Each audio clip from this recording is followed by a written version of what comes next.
जो माँ दुर्गा की भक्ति में सदा लीन रहता है, माता पर विश्वास करता है, माँ हमेशा उसकी सहायता करती है। आइए ऐसी ही एक माँ की भक्तिन की कहानी आपको सुनाते हैं। एक बुढ़िया थी। वो जो भी कार्य करती माँ दुर्गा के नाम पे ही करती। उसके 2 पुत्र थे। बुढ़िया उन्हें माँ का वरदान मानती थी। पुत्र जब थोड़े बड़े हुए तो बुढ़िया के पति की मृत्यु हो गई। बुढ़िया ने अपने दोनों बेटों का लालन पालन बड़ी मेहनत मजदूरी करके किया। कुछ समय के बाद दोनों बेटों का विवाह एक गरीब परिवार में कर दिया। विवाह के बाद बुढ़िया ने सोचा कि अब बेटे बहुओं को ही घर संभालने दिया जाए। बुढ़िया के पास एक मकान था। उसने वो मकान अपने दोनों बेटों के नाम कर दिया। एक समय दोनों बहुएं अपने अपने पतियों से बोली, देखो जी, हम अकेले ही बुढ़िया को रोटी क्यों दें? अरे छोटी बहू भी तो है, वो क्यों नहीं ध्यान ख्याल रखती बुढ़िया का? उसका कोई फर्ज नहीं है क्या? हाँ, तुम ठीक कह रही हो। मैं अपने छोटे भाई से कहूंगा। और जब बड़े भाई ने छोटे भाई से कहा तो वो बोला, भैया मैं अकेले ही रोटी क्यों दूं? दोनों भाइयों ने आपस में एक फैसला किया और अपनी मां से बात की। बड़ा बेटा बोला, अम्मा मेरी बात सुन। देख, हमारी थोड़ी सी कमाई है, इसलिए मैं तुझे बस एक टाइम ही रोटी दे पाऊंगा।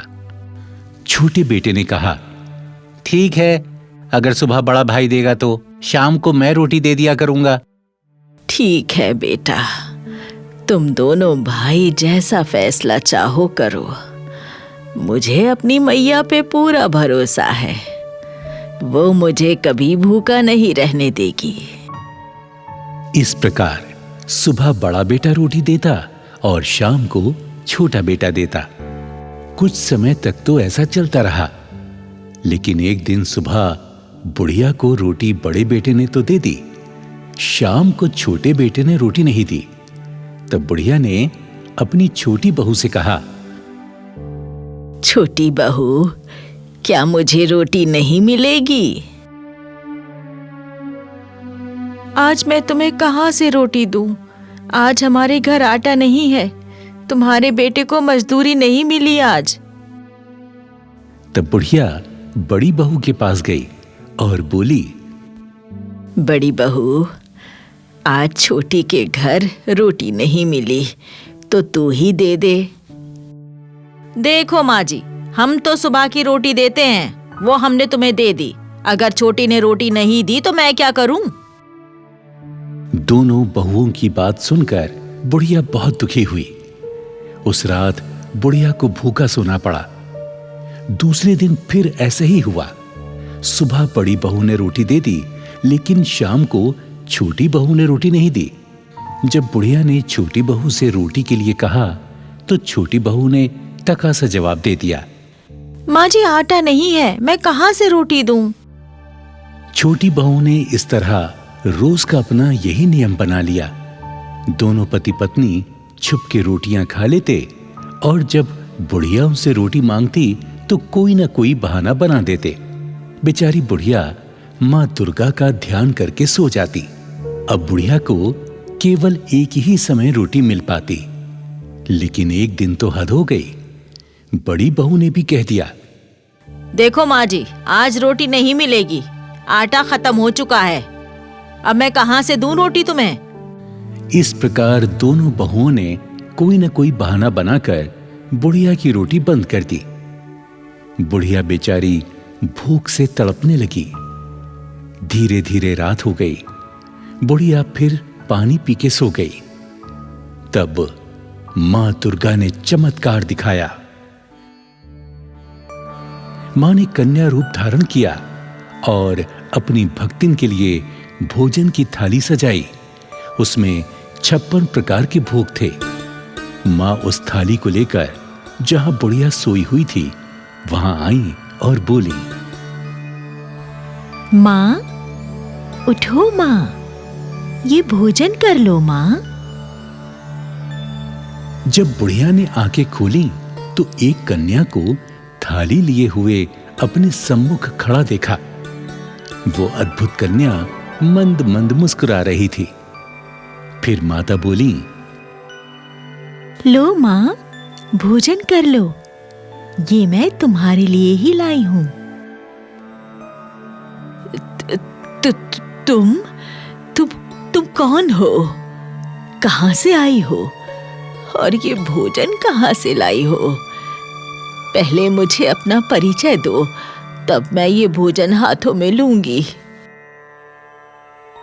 तब मां दुर्गा अपने स्वरूप में आई और बोली,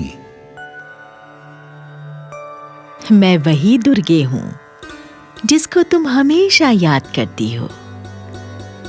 मां अपने भक्तों को कभी भूखा नहीं सुलाती, वो सदा भक्तों का ध्यान रखती है। मां, तुम कितनी दयालु हो। मैं जानती थी कि ये दुनिया मुंह मोड़ सकती है, पर मां अपने बच्चों से कभी मुंह नहीं मोड़ सकती। जो मां पर विश्वास करता है, मां उसके विश्वास को कभी टूटने नहीं देती। आज से तुम्हारे भोजन की व्यवस्था मैं करूंगी। तुम्हें नित्य ही भोजन मिलेगा। इतना कहकर मां दुर्गे अंतर्ध्यान हो गई। बुढ़िया ने मां का दिया हुआ भोजन बड़े प्रेम से खाया। इसी तरह बुढ़िया जब सो जाती तो उसके दाईं ओर भोजन से भरी थाली वहां रखी मिलती। बुढ़िया रात में उठती, भोजन करती और माता रानी का शुक्र अदा करती। हे माता रानी, तेरा जितना शुक्र करूं उतना कम है। इधर दोनों बहू बेटों ने सोचा कि चलो चलकर अपनी मां को देखते हैं। बुढ़िया कहीं भूख से मर तो नहीं गई। वो चारों जैसे ही बुढ़िया के कमरे में पहुंचे तो चकित रह गए। बुढ़िया सोने की थाली में 56 तरह के व्यंजनों का आनंद ले रही थी। सोने के लोटे में पानी पी रही थी। ये सब देखकर चारों बहू बेटे आपस में कहने लगे, हमने अपनी मां के साथ बहुत बुरा किया। उससे झूठ बोला, छल कपट की, उसे भूखा सुलाया और हमने खुद छुप छुप के रोटी खाई। हाँ भैया, चलो अपनी मां से हम अपने किए की माफी मांगते हैं। भैया, मुझे तो लगता है हमारी मां पर जरूर दुर्गा रानी की कृपा बरस रही है। वो हमेशा मां दुर्गा की आराधना किया करती थी, उसको भोग लगाती थी। हाँ भैया, और हमें देखो, हम चारों दाने दाने को मोहताज हैं। 2 दिन से रोटी भी नहीं मिली हमें। अब चलो भी, देर ना करो, चलो चलकर मां से क्षमा मांगते हैं। अगर हमने क्षमा नहीं मांगी तो तुम्हारी मां तुम्हें माफ नहीं करेगी और फिर हम पर भारी कष्ट पड़ेगा।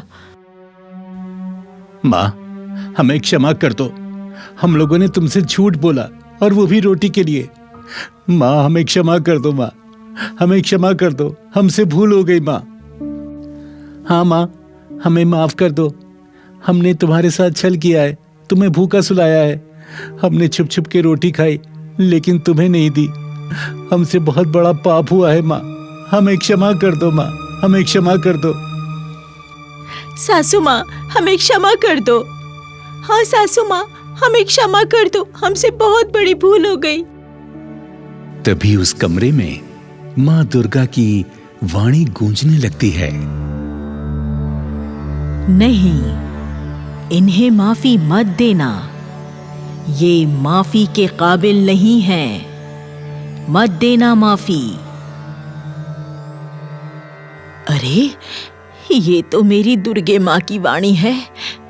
माँ, माँ, कहाँ हो आप माँ? जो संतान अपने माँ बाप से छल कपट करके उन्हें कपट देती है, उन्हें कष्ट देती है, उन्हें भूखा मारती है, वो संतान कभी खुशहाल नहीं होगी। वो कष्ट के भागीदार हैं। हे दुर्गा माँ, हमारी भूलों को क्षमा कर दो। हम कभी अपनी माँ को दुख नहीं देंगे, कभी माँ का दिल नहीं दुखाएंगे। हमें क्षमा कर दो, क्षमा कर दो माँ। हाँ माँ, तू तो सबकी माँ है।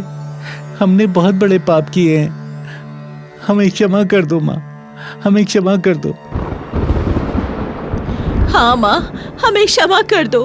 हमने बहुत पाप किए हैं, हमने बहुत कपट किया है माँ, हमें क्षमा कर दो। पहले अपनी माँ से क्षमा मांगो। जब तक तुम्हारी माँ तुम्हें क्षमा नहीं करेगी, तब तक जगत जननी माँ तुम्हें क्षमा नहीं करेगी। हे दुर्गे माँ, मैंने इन सबको क्षमा कर दिया, अब तू भी इन्हें क्षमा कर दे। इन्हें अपने किए की सजा मिल रही है। इन्होंने मुझसे छल किया, मुझे भूखा रखा, पर आज ये चारों दाने दाने को तरस रहे हैं, भूखे मर रहे हैं। इन्हें क्षमा कर दो माँ, इन्हें खुशहाल कर दो। जाओ, खुश रहो। कभी माँ की ममता के साथ खिलवाड़ मत करना। जाओ। हमें इस कहानी से यही शिक्षा मिलती है कि कभी हम अपने माँ बाप से छल ना करें, कभी माँ के दिल को ना दुखाएं। जय माँ दुर्गे भवानी, जय अम्बे माँ, जय जगत जननी माँ।